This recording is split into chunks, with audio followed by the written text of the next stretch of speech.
Hello तो students, actually कल के टर्म को हम लोग आज कंटिन्यू करना चाहते हैं। कल हम लोगों ने शुरू किया था that is set with thermodynamical process. तो मैंने आगे बताया था कि इस टर्म को कंटिन्यू करने के लिए मुझे कुछ जरूरी एसेसरी लगेगी और वो एसेसरी होगी that is set with state of system. State of system के बाद फिर इक्विलिब्रियम क्या होता है, इक्विलिब्रियम के साथ साथ internal energies what are the terms related to internal energy, ये सभी हम लोगों ने बोलने की कोशिश या समझने की कोशिश की थी। उसके बाद मैंने बताया था what is the meaning work के बाद वर्क के फॉर्मूले, उसके बाद उसमें इन्वॉल्व टर्म्स। तो ये सभी टर्म्स जरूरी है और आप इनको पढ़ रहे थे। अब उस वर्क के रिलेटेड और कुछ बातें अगर जाननी हो तो फिर ये प्रोसेस पढ़ते वक्त बातें क्लियर होगी। तो आप यहाँ तक आए थे। फिर हम लोग बात करना चाहते थे that is set with the term called as what, that is first law of thermodynamics. अभी हम लोग बात करने जा रहे हैं थर्मोडायनेमिक्स के पहले लॉ। थर्मोडायनेमिक्स का पहला लॉ क्या है, ऐसे अगर सवाल कोई मुझे पूछे तो मैं आपको इसके पहले भी बता चुका हूँ, आपने कुछ पढ़ा है एक्चुअली, ऐसे ब्लैंक नहीं हो इसके बारे में। तो आप बताओगे first law of thermodynamics is simply said to be the law of conservation of energy. ये conservation of law of energy का स्टेटमेंट है, बिल्कुल सही बात है।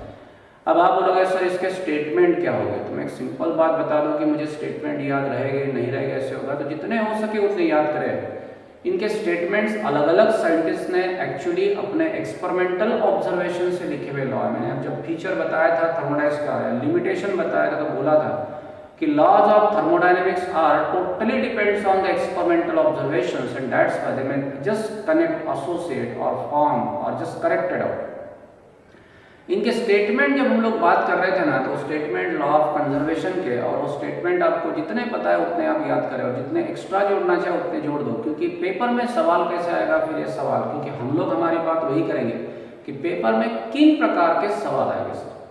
तो पेपर में सवाल किस प्रकार से आएंगे, ये क्वेश्चन अगर आप मुझे पूछोगे तो मैं एक साधा आंसर इसमें देने की कोशिश करूँ कि जितने सारे स्टेटमेंट्स हैं ना, स्टेटमेंट नंबर 1, पहला स्टेटमेंट कौन सा पढ़ेंगे हम लोग, the first statement just we refer that is said to be the term what we can say energy can neither be created nor can be destroyed, one form of energy gets converted into another, total energy of universe always remain constant और conserved. तीसरा statement आप बोलोगे कि that is called as according to the principle of heat exchange, heat lost by hot body equal to heat gain by cold body. That is say when hot body and cold body kept in contact with one another, then hot body loses the heat, cold body absorb the heat and the process continue till both the body attain the same temperature। पढ़ा था ना। एक और पढ़ा था that is called as when one form of energy disappear another form of energy reappears or takes its appearance। फिर हम लोगों ने ये पढ़ा था what is that, that is said to be the statement what we can say according to scientist Carnot ने जब heat engine को बनाया था, डिजाइन करने की कोशिश की थी, कंसेप्ट लिखा था, तो उन्होंने बताया था कि there is no perpetual machine is design in universe, universe में ऐसी कोई मशीन नहीं बनेगी which perform the work without consuming energy. समझ रहे ना। तो ये जो स्टेटमेंट बोल रहा हूँ, बोले आप ये क्या बोल रहे थे सर, स्टेटमेंट है का neither create not destroyed, energy of universe remain constant, energy of isolated system remain constant, one form of energy disappear another form of energy takes its appearance। तो these are said to be the general statement। ये सभी statement कौन से है, general statement है and these are said to be the general statement। ये general statement किसकी भाषा में होते हैं, याद अगर होगा, थोड़ा समझा होगा या उनको समझने की कोशिश की होगी तो आपको इतना लगा होगा कि इसमें एनर्जी कन्वर्टेड टू एनर्जी ऐसे बोला है। यही जान लिया था साइंटिस्ट जूल ने, और जूल ने फिर इस फर्स्ट लॉ थर्मोडायनेमिक्स का कॉर्नरी फॉर्म लोगों के सामने रखा। ये कॉर्नरी क्या होती है अगर आप बोलोगे तो that is said to be the updated implemented statement of first law. तब लॉ साइंटिस्ट जूल बोलते हैं कि energy gets converted to another energy form, एक एनर्जी दूसरे में कन्वर्ट होती है, ऐसे उनका कहना है। लेकिन उन्होंने बताया कि एनर्जी में जो कन्वर्ट होती है तो डायरेक्ट कन्वर्शन नहीं होता, that conversion can be carried out through machine, conversion machine through होता है, that conversion can be carried out through machine, वो मशीन से होगा। और मशीन से अगर होता है इस सेम टाइम उन्होंने बताया कि मशीन एनर्जी कितनी लेगी और काम कितना देगा, तो उन्होंने फिर आगे बताया द स्टेटमेंट इज से कॉर्नरी स्टेटमेंट, ढंग से सुने कि there is quantitative relationship between heat energy and mechanical work. Mechanical work और हीट एनर्जी में कॉन्टिन्यूटिव रिलेशनशिप होता है। समझिएगा क्या है?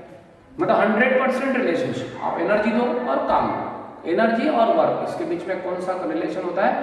क्वांटिटेटिव रिलेशनशिप होता है। ये कौन बोले थे? That is the scientist joule says. तो ये जूल के स्टेटमेंट को कॉर्नरी स्टेटमेंट बोलते हैं। फिर एक मॉडिफाइड स्टेटमेंट है, ये साइंटिस्ट आइंस्टाइन का। आइंस्टाइन साहब क्या बोलते हैं? उन्होंने बताया कि energy gets converted into energy, one form of energy gets converted into another form. तो एक बात देखो, जूल के स्टेटमेंट को पढ़ने के बाद लगता है कि one form of energy gets converted into another but through machine.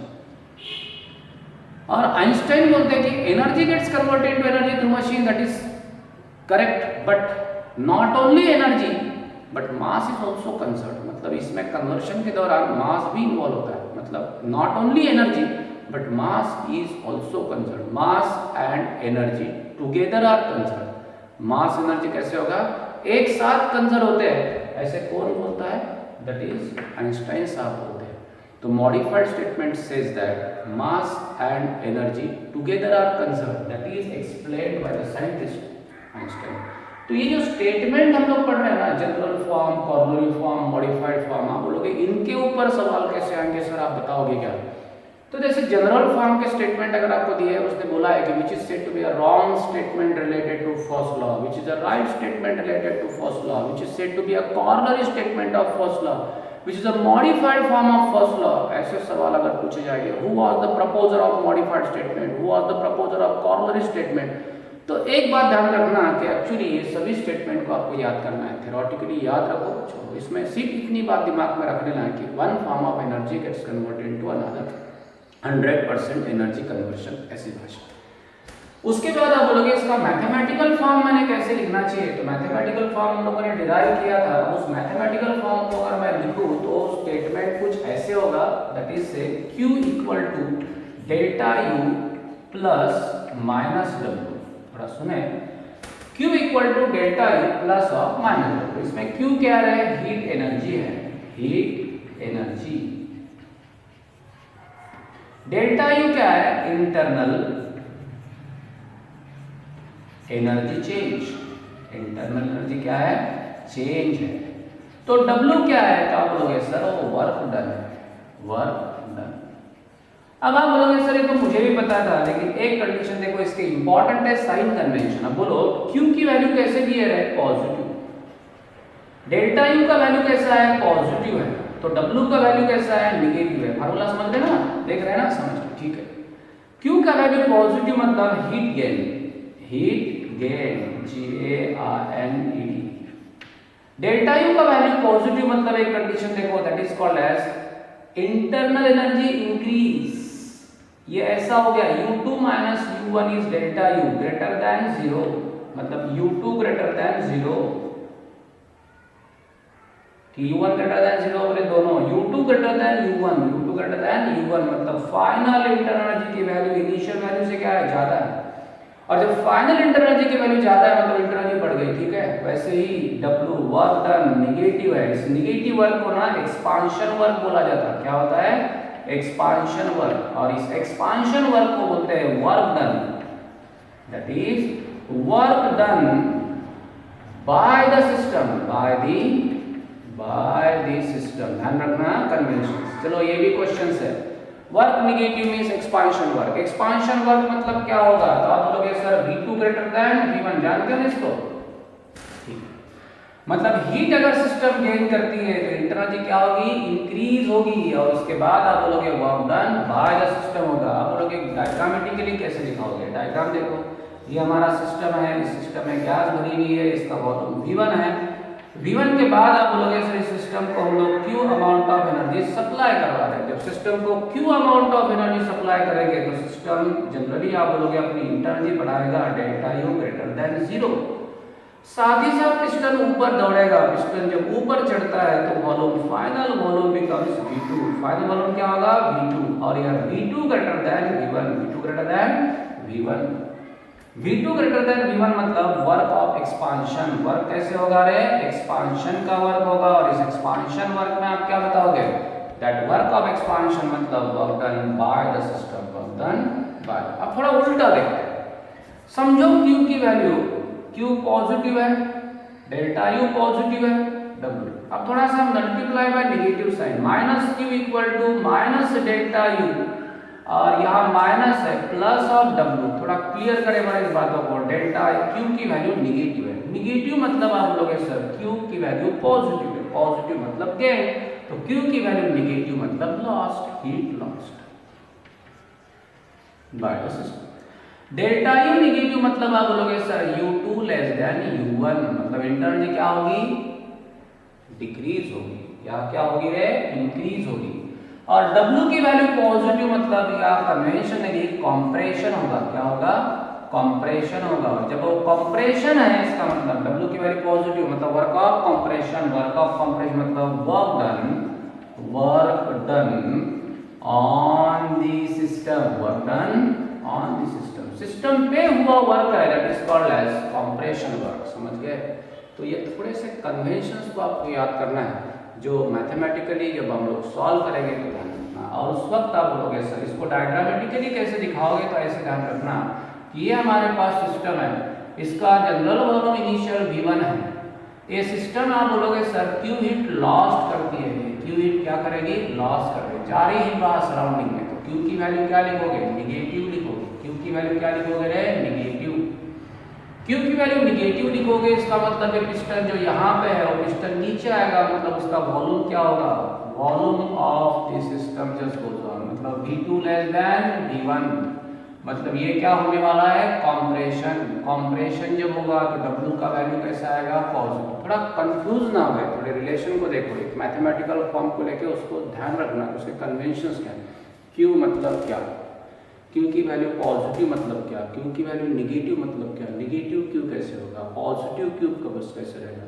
उसके बाद इंटरनर्जी क्या होती है, इंटरनर्जी चेंज जीरो, मतलब इंटरनर्जी इक्वल टू जीरो होता है, इंटरनर्जी की वैल्यू जीरो नहीं है, इंटरनर्जी चेंज जीरो, मतलब आप बोलोगे सर इनिशियल और फाइनल वैल्यू का डिफरेंस जो है, फाइनल इनिशियल का डिफरेंस जो है वो जीरो है, मतलब internal energy initial value and final value में हैविंग। कभी कभी कुछ लोगों ने मुझे सवाल पूछा कि सर जैसे कि वो पूछते हैं आइसोकोरिक प्रोसेस में वॉल्यूम कांस्टेंट, वॉल्यूम कांस्टेंट का मतलब V कांस्टेंट है, V कांस्टेंट मतलब डेल्टा V जीरो है।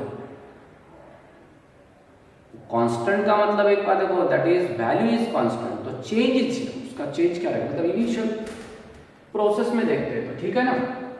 तो फर्स्ट लॉ के स्टेटमेंट को आप याद करोगे, उम्मीद करता हूँ। स्टेटमेंट के साथ साथ आप बोलोगे सर क्या कंसीडर करेंगे, उसके स्टेटमेंट के साथ मैथमेटिकल फॉर्म को आप ढंग से याद करो, और इस टर्म को याद करने के बाद फिर आप बोलोगे सर मुझे क्या करना है, फिर आप बोलोगे सर इन सभी प्रोसेस को याद करने के बाद अब हम लोग रियल प्रोसेस की ओर दौड़ते हैं। अब आप बोलोगे सर प्रोसेस को मैंने क्या पढ़ा था, प्रोसेस बोला था that is said to be transition from one state to another, transition from one equilibrium state to another is called as process. अब ये प्रोसेस, एक एक प्रोसेस को हम लोग पढ़ते हैं, आपने इस सभी प्रोसेस की डेफिनेशन को पढ़ चुके होंगे। आइसोथर्मल प्रोसेस की ओर ध्यान देते हैं, देखते हैं आइसोथर्मल प्रोसेस में क्या होगा, आइसोथर्मल। अब आइसोथर्मल प्रोसेस के बारे में बताएं तो आइसोथर्मल प्रोसेस में the process in which temperature T remain constant, ये प्रोसेस को कैरी ऑन करते वक्त वेरिएबल का क्या होगा वो नहीं, बट इसमें thermodynamical variable temperature T constant है। टेम्परेचर कांस्टेंट है मतलब T1 equal to T2 equal to T equal to constant, ऐसा मुझे लिखना है। हाँ, इसका मतलब इनिशियल टेम्परेचर जो था T1 है तो फाइनल टेम्परेचर T2 है। मैंने शुरुआती में बताया था कि T1 और T2 कांस्टेंट है, इसका मतलब प्रोसेस के दौरान टेम्परेचर बदला ही नहीं, ऐसे नहीं होता है।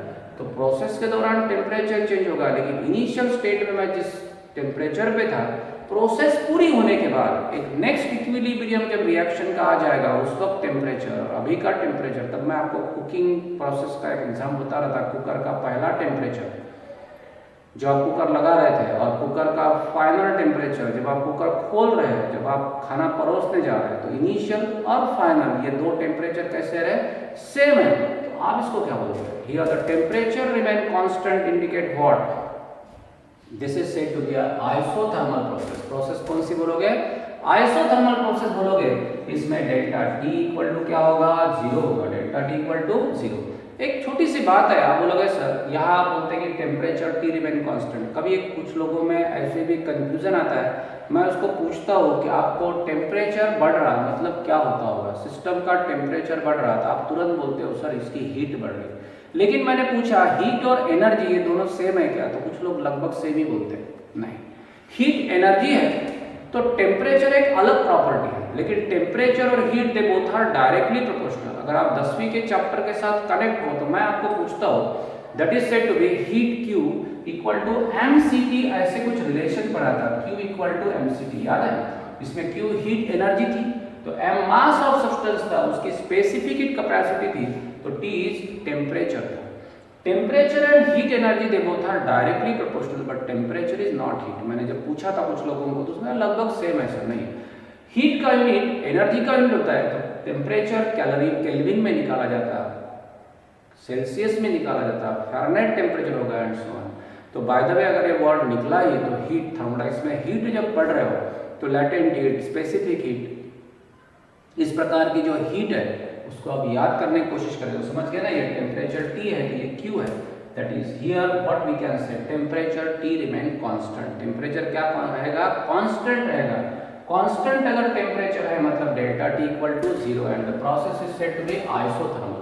अगर प्रोसेस आइसोथर्मल है तो फिर इस वक्त आप बोलोगे चेंज इन टेम्परेचर इज 0 मतलब change in internal equal to 0, और इंटरनल एनर्जी का चेंज अगर 0 होता है तो फर्स्ट लॉ ऑफ थर्मोडायनेमिक्स के अनुसार, फर्स्ट लॉ ऑफ थर्मोडायनेमिक्स क्या बोला जाता है, Q equal to delta U minus W। सुनो, इस प्रोसेस के दौरान अगर आप बोलोगे सर इंटरनल का चेंज अगर 0 रहेगा तो Q equal to minus W, मतलब आपके फर्स्ट लॉ के स्टेटमेंट के अनुसार आइसोथर्मल प्रोसेस में जितनी हीट सिस्टम को देने की कोशिश करोगे उतना आपको वर्क मिलेगा, इसमें इंटरनल चेंज क्या होगा, 0 होगा, इसका मतलब एक कंडीशन देखो, ये आपका इक्वेशन इंपॉर्टेंट है, Q इक्वल टू W, मतलब during the isothermal process amount of energy supplied to the system is used to perform the work, amount of energy supplied to the system is used to perform the work means no internal change. तो इस process में maximum work perform करवाने के लिए ये एक condition होती है। अब चलो बात करते हैं आइसोथर्मल प्रोसेस में टेम्परेचर कांस्टेंट है, टेम्परेचर कांस्टेंट अगर है तो फिर आप बोलोगे सर ये प्रोसेस का परफॉर्म करने के लिए सिस्टम कौन सी यूज करोगे, system we use that is said to be close system. कौन सिस्टम है, क्लोज सिस्टम हम लोग यूज करेंगे, या हम लोग ओपन सिस्टम का सहारा भी ले सकते हैं for isothermal process. Temperature constant delta T 0 delta U 0, उसके बाद according to first law the mathematical form is like this, और इसका मतलब होता है work done is at the cost of external energy. आप जो एनर्जी बाहर से देने वाले हो सिस्टम उसी का इस्तेमाल वर्क परफॉर्म करने के लिए करते हैं। इसको और एक बार पढ़े, Q की वैल्यू अगर पॉजिटिव है तो वर्क ऑफ एक्सपांशन है, देख रहे हैं ना नेगेटिव वर्क, लेकिन Q की वैल्यू अगर नेगेटिव है तो W की वैल्यू पॉजिटिव आएगी, मतलब हीट गेन सिस्टम करेगी तो वर्क ऑफ एक्सपांशन होगा, तो हीट लॉस करेगी तो वर्क ऑफ कंप्रेशन होगा। थोड़े ध्यान रखना क्वेश्चंस, एक्चुअली इस प्रोसेस को पढ़ते वक्त जरूर ध्यान रखना है कि आपको, जैसे मैं यहाँ लिख देता हूँ Q equal to that is minus of W, ये आपके फर्स्ट लॉ ऑफ थर्मोडायनेमिक्स की एप्लीकेशन है। एडियाबैटिक प्रोसेस की बात करोगे तो adiabatic process is that process in which the exchange of heat is equal to 0, मतलब सिस्टम के दौरान पॉजिटिव Q मतलब हीट गेन, नेगेटिव Q मतलब हीट लॉस, यहाँ exchange equal to 0 adiabatic process. देखो मैं क्या लिखता हूँ, एडियाबैटिक प्रोसेस पढ़ा है ना डेफिनेशन को, उसी को याद करना है, जैसे बार बार उसी को रटने की भाषा में बोले याद करा सर। एडियाबैटिक प्रोसेस में क्या होता है, एडियाबैटिक प्रोसेस में आप बोलोगे sir exchange of heat by the system to the system from the system, exchange 0 होगा। एक्सचेंज अगर 0 होता है तो फिर आप बोलोगे sir according to first law, to first law के अनुसार हम लोग बात करें तो क्या है statement, Q equal to delta U minus W। Q की वैल्यू 0 है तो delta U minus W, delta U equal to W plus W की माइनस W रहे प्लस W। इसका मतलब कोई मुझे सवाल पूछता है कि सर इस एडियाबैटिक प्रोसेस में क्या होगा, एडियाबैटिक प्रोसेस में वर्क होगा कि नहीं होगा, हाँ वर्क होगा। लेकिन that work is done at the cost of internal energy. यहाँ देखो मैं लिखता हूँ delta U equal to what W, थोड़ा क्लियर करें। आइसो प्रोसेस के इक्वेशन को भी मेरे सामने लिखता हूँ delta U equal to minus W, यहाँ लिखता हूँ delta U equal to W, मतलब दोनों प्रोसेस में वर्क हो रहा। क्लियर करें इस पॉइंट को, Q equal to minus W, मतलब यहाँ work done at the cost of external energy. External energy जो ली सिस्टम ने उसी से वर्क होने वाला है, तो यहाँ वर्क होगा। कोई पूछता है एडियाबैटिक प्रोसेस में वर्क होगा, बिल्कुल होगा, but that work is done, work done at the cost of internal energy, work done at the cost of external energy. क्या समझे? मतलब यहाँ जो सिस्टम वर्क परफॉर्म करने वाली हो एक्सटर्नल एनर्जी से वर्क परफॉर्म करने वाली है, और यहाँ जो वर्क परफॉर्म होने वाला है यहाँ work done at the cost of internal energy होने वाला है। यहाँ कोई सराउंडिंग का कोई ताल्लुकात ही नहीं है। तो सिस्टम अगर वर्क परफॉर्म करती है, मतलब ये मैंने इंसुलेटेड चेंबर ले लिया है, एक ऐसे चेंबर ले लिया है, कंडीशन देखो, जो चेंबर अभी सराउंडिंग से हीट ना एब्जॉर्ब करेगा ना सराउंडिंग को कुछ देगा। अब मैंने पिस्टन लगा के रखा, कोई मुझे पूछे कि सर ये इंसुलेटेड चेंबर को लगा हुआ पिस्टन अगर है और एक पिस्टन, अब ये गैस अंदर भरी है, तो एक्सपांशन कैसे होगा? तो सुनो, मैंने इस पिस्टन को ऊपर खींचा है, ऊपर खींच लिया पिस्टन को ऊपर खींचना मतलब एक गैस क्या होगी, पिस्टन के ऊपर जाना मतलब एक गैस जो होगी एक्सपांड होगी। इस जगह भरी हुई गैस ऊपर जाएगी ना रे, एक्सपांड होगी। और जब वो एक्सपांड होगी तो कोई मुझे सवाल पूछता है, कंडीशन देखो कि अब क्या होगा, इसकी इंटरनल एनर्जी जो है, मॉलिक्यूल ऐसे कंप्रेस थे तो पार्टिकुलर मोशन फास्ट थी, जैसे ही पिस्टन ऊपर जाएगा तो मोशन धीरे धीरे हो जाएगी, मतलब इंटरनल एनर्जी डिक्रीज होगी, वर्क ऑफ एक्सपांशन होगा। यहाँ मतलब delta U equal to W, तो minus delta U equal to minus W. अब माइनस डब्ल्यू का मतलब होता है एक्सपांशन। जब एक्सपांशन होगा तो इंटरनल एनर्जी क्या होगी, कम होगी, डिक्रीज ना, निगेटिव मतलब देखो delta U equal to W minus delta U equal to minus W. Minus W का मतलब work of expansion, work of expansion मतलब इंटरनल एनर्जी डिक्रीज। और यहाँ वर्क ऑफ एक्सपांशन मतलब एनर्जी के सराउंडिंग से एनर्जी लेके सिस्टम वर्क परफॉर्म करेगी। लेकिन एडियाबैटिक प्रोसेस में अगर वर्क परफॉर्म करना हो तो सराउंडिंग से एनर्जी लेने की बात नहीं, ना सराउंडिंग का कुछ होगा। यहाँ पे आप बोलोगे sir work done at the cost of internal energy. अगर वर्क ऑफ कंप्रेशन हो, पिस्टन को दबोच लो, नीचे दबाओ उसको एक बार देखो, तो गैस अगर आप बोलोगे सर कंप्रेस जब होगी तो अंदर की इंटरनल एनर्जी क्या होगी, बढ़ेगी, गैस गर्म हो जाएगी। कंप्रेशन वर्क पॉजिटिव समझ रहे हैं ना, वर्क ऑफ कंप्रेशन। तो ये कंक्लूजन थोड़े क्लियर करेगा, ठीक है, this is set with application. Isochoric process में क्या होगा सर, तो आइसोकोरिक प्रोसेस के बारे में आपने पता होगा, that is called as delta U equal to 0। Isochoric process is that process where volume v1 equal to v2 equal to v equal to constant. Volume क्या रहने वाला है, कांस्टेंट। वॉल्यूम कांस्टेंट है मतलब इनिशियल वॉल्यूम और final volume. Process होगी, लेकिन process के बाद इनिशियल प्रोसेस और फाइनल स्टेप, इनिशियल स्टेप और फाइनल स्टेप, दोनों स्टेप का volume at the last thermodynamic state में क्या होगा, initial volume and final volume they both are क्या बोलते हैं, the process is isochoric process. और इस वॉल्यूम कांस्टेंट मतलब delta U equal to 0, delta v equal to 0। What is that, delta v equal to 0। Delta v 0 होगा तो we know that w equal to minus p delta v, पता है। अब आप बोलोगे sir minus p, delta v की value 0 अगर है तो w की वैल्यू क्या होगी, 0। इसका मतलब जब आपकी प्रोसेस आइसोकोरिक हो, आइसोकोरिक प्रोसेस, फिर एक बार याद करें, v1 equal to v2 equal to v equal to constant, delta v equal to 0, delta v 0 मतलब p डेल्टा v 0 मतलब वर्क डन 0। इसका मतलब इस प्रोसेस के दौरान वर्क 0 रहेगा, मतलब q equal to delta u minus w। अब w की वैल्यू 0 मतलब q equal to delta u। ध्यान रखना आइसोकोरिक प्रोसेस में एक बार देखो, q equal to delta u मतलब heat absorb by the system, Q positive, heat absorb equal to change in internal energy, work नहीं होगा। और ये प्रोसेस को कैरी ऑन करते समय आप वो चेंबर का इस्तेमाल करोगे, that is a system, close system with fix system. तो एडियाबैटिक प्रोसेस को कैरी ऑन करना है जिसमें एक्सचेंज अगर आपको 0 करना है तो process should be carried out in idea कौन सी प्रोसेस, आइसोथर्मल प्रोसेस। आइसोथर्मल की कौन से रहेगा, आइसोलेटेड चेंबर।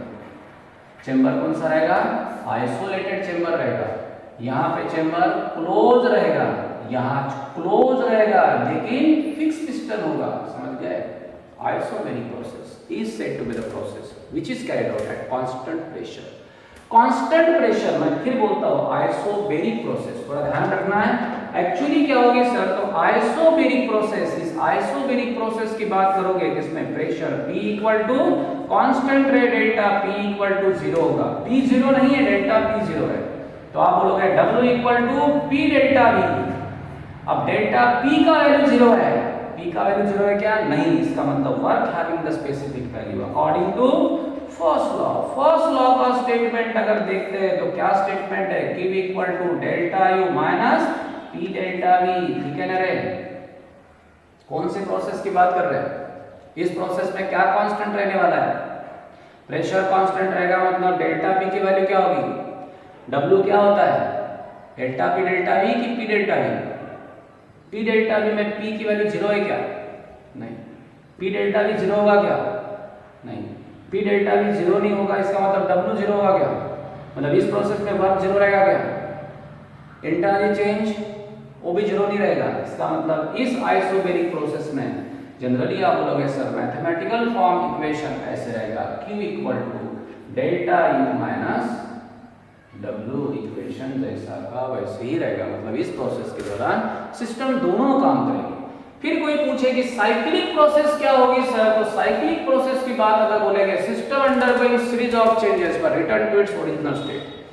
सिस्टम में सीरीज ऑफ चेंजेस हो गए, जैसे ये एक इनिशियल स्टेट है, फाइनल स्टेट है, फिर आप बोलोगे sir what is that, that is said to be the term, ये एक्सपांशन होगा, एक कंप्रेशन होगा, जहां तक P1 V1 T1 are said to be the variable and this is say P2 V2 T2 are said to be the variable. System undergoing series of changes, बहुत सारे changes के बाद सिस्टम अपनी फाइनल स्टेट में आएगा, P1 equal to P2 होगा, V1 equal to V2 रहेगा, T1 equal to T2 होगा। तो मैं पूछता हूँ एक बार, देखो डेल्टा V इक्वल टू क्या होगा, 0 होगा, वर्क क्या रहेगा, 0 रहेगा, इंटरनल एनर्जी चेंज क्या होगी, 0 होगी। अब वर्क 0 है इंटरनली, तो Q भी क्या रहेगा, 0 होगा, मतलब लॉस्ट इक्वल टू, तो आप बोलोगे आइडियल साइक्लिक प्रोसेस होगी तो वर्क इक्वल टू 0 होगा। लेकिन एक बात ध्यान रखना, जनरली प्रोसेस जो होती है नेचुरल, वो इस प्रकार से होती है, they may form a loop, क्या फॉर्म करेगा, ये लूप फॉर्म करता है, and there may be a area under the curve. Actually cyclic process में होने वाला work is nothing but the area under the curve, इस प्रकार से होता है। आप बोलोगे सर ऐसे कैसे, जनरली अगर आप खाली बलून होता है, बलून को फुलाते हो और हवा छोड़ देते हो तो अपनी जगह पे आना चाहिए, जाना चाहिए, लेकिन वो क्या होता है, जनरली उसकी रिफिल थोड़ी सी तनी होती है। क्या मतलब इसका, इसका मतलब ये होता है कि जनरली आप बोलोगे सर फुल साइक्लिक प्रोसेस अगर होती है, at the same time what happens, the boundary elongate, this is said to be area work done on the boundary itself, this is cyclic process. बाकी थोड़े से रिवर्सिबल और irreversible के term बचे हैं, उस टर्म को हम लोग कंसिडर करते हैं नेक्स्ट पीरियड में, थोड़ा सा एलैबोरेट करेंगे और वर्क कंसिडर करेंगे, ठीक है।